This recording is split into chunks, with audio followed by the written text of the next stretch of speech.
Yo, what's going on YouTube? Welcome back to the channel. Zach Lesage here. We're going to be jumping into the best decks during the late night number 31. Just to quickly recap this event, we had amazing turnout from this event. I know everyone was traveling back from Salt Lake City regionals and other things going on, but we had over 250 players play in this event.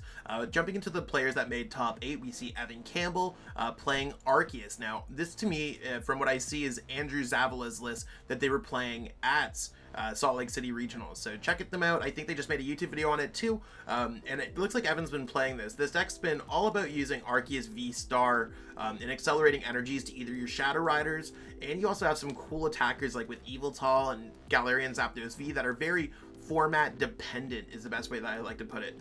Playing Flannery and Yveltal in a turn can absolutely rip a bunch of special energies out of play, leaving your opponent hopeless. So if you do run across a deck that's heavy on those energies like Gengars or Mews, that might just be enough, and the Zapdos can definitely be great against Arceus, Zapdos, Arceus, Jolteon, Gengar, just a whole bunch of lists of Pokemon. So really interesting list overall. And again, like, you have access to that Underworld Door and accelerating energies with Trinity Nova, searching everything up with Starbirth. I do think that decks like this are incredibly interesting. They do typically fall on the side of inconsistent. That's my opinion. But it is one of those things where it does look like in order to make top 8 at a late night series, decks have to be pretty top notch. So it's probably something that we're going to check out on the channel soon. Shout out to Evan for such a great run. And I want to see what they've ran into just so we can see. They ended up losing to Arc-Duraludon, and that's probably fair. Maybe they just could get out the Shadow Rider quickly enough.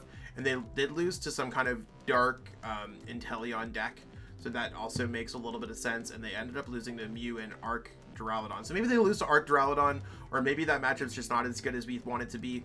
We'll have to see how that plays out. So great job overall. We're going to be moving on to number 7, Gado. This is a deck that I was expecting to see after looking at the results of Salt Lake City. I totally felt like there was a lot of players that could be playing some kind of Rapid Strike deck, and to me this is a very traditional Rapid Strike Urshifu deck. I think it's worthwhile to try out, and I'm excited. I'm going to try this one out on my channel too. So yeah, we'll definitely try that one out. Rapid Strike Urshifu is trying to use Gale Thrust. It's very, it does 150 damage if you bring it from the bench. The active, make sure you evolve first from the bench. I did that mistake a few times in videos in the past when this card first came out. Got Drizzle to search out everything. You got Inteleon to get those extra damage pings off. And you have access to Medicham and Passimian to really make some cool things happen with some spread damage with GMAX Rapid Flow, knocking out multiple Pokemon in a turn. You can also see with Telescopic Sight. I mean, this to me looks like a really cool list overall for this deck. I would love to try this list out and give it a try. It looks very unique. Gado, previous late night series champion with another Rapid Strike deck, Rapid Strike Inteleon. So I do trust their opinion when it comes down to it. I wonder what decks they actually hit here too. Looks like they were able to beat a Mew, and they lost a lot to Mew. This deck does lose to Mew, but hitting Gengar, Jolteon, things like Malamar if they don't play Manaphy, and other single prize card decks and fighting type decks, and you can see that it has a very interesting way of going through it. And so basically you're going to lose to psychic type decks, but you do pretty well against everything else. Shout out to them. We are going to be moving on to ZT Porlier playing Dragapult. I'm probably butchering that name. Dragapult's a deck that I was not expecting, but playing it with Zapdos V sounds incredibly cool to add that extra damage against Pokemon that are fighting type weak. Beyond that, Dragapult is just going to be trying to use Max Fandom, 130 and 5 damage counters to your opponent's Pokemon in any way you like, their bench Pokemon that is. This looks like a pretty cool list. I don't know how they're necessarily going to be searching out the Aurora energy beyond Raihan. So I don't know if the Zapdos is a nice fit, but it seems like they had a pretty good day. Zapdos is not necessarily typically a competitive deck, but this looks like the best way that you possibly could be playing this deck. I do want to look at their run to see what they ran into. They had a very strong Swiss one, beating like a Dark Box Inteleon, which seems like they should be able to beat. Dark Box Inteleon isn't typically like a true dark deck. A lot of their damage is capped. So they beat a couple of those decks. Ended up losing to a Mew, beat a little bit of everything else. I'm not sure how they beat like Single Strike or anything else like that. It's just one of those things where it looks like they had a really strong run and they took it, still made top cut after having that tie loss, and then ended up losing to Inteleon as well. So interesting choice. I'm not sure how I feel about Dragapult as a whole, but I know there's a whole bunch of Dragapult fans.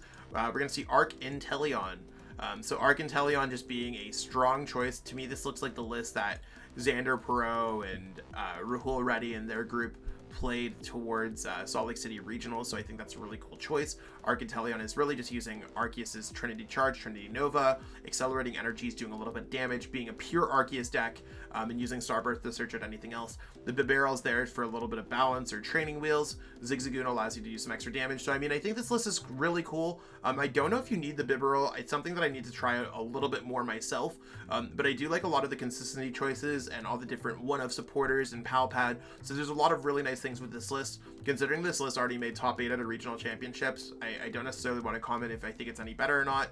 I think that there might be some personal preferences, but beyond that, it's a great list. I do want to see how John played out their day. They lost to kind of a variety of decks, a Mew deck, Arc Inteleon deck, and they lost to an Umbreon Urshifu deck, so very interesting day overall, hitting a lot of those Malamars. Arceus seemed like a very good choice for this event with Malamar spiking up seemingly out of nowhere. We're going to move on to Juan Andre, regular top cutter at these events. You can see the reason why they probably beat John is because they play the Zapdos. So very similar list to what Ian Robb and Nick Moffitt played at Salt Lake City. Again, a lot of players, the direct influence from Salt Lake City Regionals was here. So I do really like how this list plays out. I do like Zapdos. I do like the enhanced Arceus line. So Juan knows what they're doing with these Arceus decks. I think that, again, just the right text at the right time. And you can splash however you like. You can see that these are, it takes nods to a dark box deck. Takes nods to Arceus and Inteleon decks. It takes nods to dark Arceus decks. Like, you can see that they're all very similar archetypes. So overall, great job, Tuan. I do want to see how their day turned out. Had a great win percentage. Losing to Jolteon, which I think Jolteon's a pretty tough matchup. Then Dragapult, I'm not sure what happened there. And Rapid Strike does not seem good either. Going for, I guess, 11-3. No ties at all. Beating the Dragapult, probably just best of one, and then Mew is a bit of a difficult one. Maybe the Galarian Moltres did not come out as much. I do find that Mew can just rip through things, so we're gonna see what else is going on here. We also have access to the number 3 Dice of Fate. Dice of Fate playing Arc-Duraludon, so very similar to the other Arceus decks that we've seen. They're just going to try to start with Arceus, accelerate energies to Duraludon. They play a 2-3 line because they have Single Strike Mustard, which if they thin their hand, which they can with Starbirth, Ultra Ball, Quick Ball, they can do all that cool stuff and just thin their hand with that to summon a Duraludon VMAX, accelerate those energies. There's a Zapdos tech in there, and I guess Zapdos might be for Galarian, or for Gengar VMAX, or I think it has to be Gengar VMAX. I'm not entirely sure on how it is. It's a very interesting take on Arc-Duraludon. I'd like to see Hyper Potion in this list. I'd like to see more Crystal Caves in this deck. Really focusing on one thing, but the Zapdos is kind of a cool tech since you already do play those fighting energies. Let's check out their run, see exactly how things went. Very strong Swiss run at 5-0 start. Took 2 quick losses. Losing to a Mew, which can certainly happen. They might have played Psychic Energies. Losing to Jolteon, they play Path to the Peak. And then they tied a Mew in order to make it into top cut. I probably would have played it out versus Mew unless they played basic Psychic Energies. Had a very strong run against hitting some great decks. And then they ended up losing to Mew again. So this deck looks like their struggles might have caused it to lose to Mew a little bit more. Might be something to check out. We're going to be moving into the 2 Mews that made top 8 that ended up making finals. So Mew not making a spot at Salt Lake City Regionals, making those double spots in the final. So here we are, Beam Me Up starting up with Mew VMAX, very similar to Natalie Miller's list. If not, I mean, it looks very similar to Natalie Miller's list. Playing that Cross Fusion Strike Mew, using Mew to copy bench Pokemon's attacks that are Fusion Strike. So Psychic Leap, Techno Blast, Melodious Echo, all that great stuff. You can power up Melodious Echo with Alice's Sparkle. And they did go with 3 copies of Rose Tower to get around Path to the Peak. Basically, the things that I'm not a huge fan of, I've never been a huge fan of Peony. And Peony is really one of those things where I'm just like, I'm not sure. Still trying to figure it out. Everything else here looks sweet.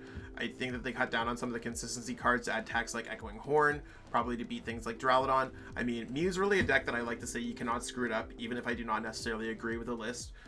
There's a lot of changes. I like 4 Cramomatic. I like 4 Rotom Phones. I don't think Echoing Horn is great right now because there's not a lot of Duraludon VMAX in format, and that's really, it seems to me that that's really where the card's for. Otherwise, I find that I can just knock out whatever else is in play.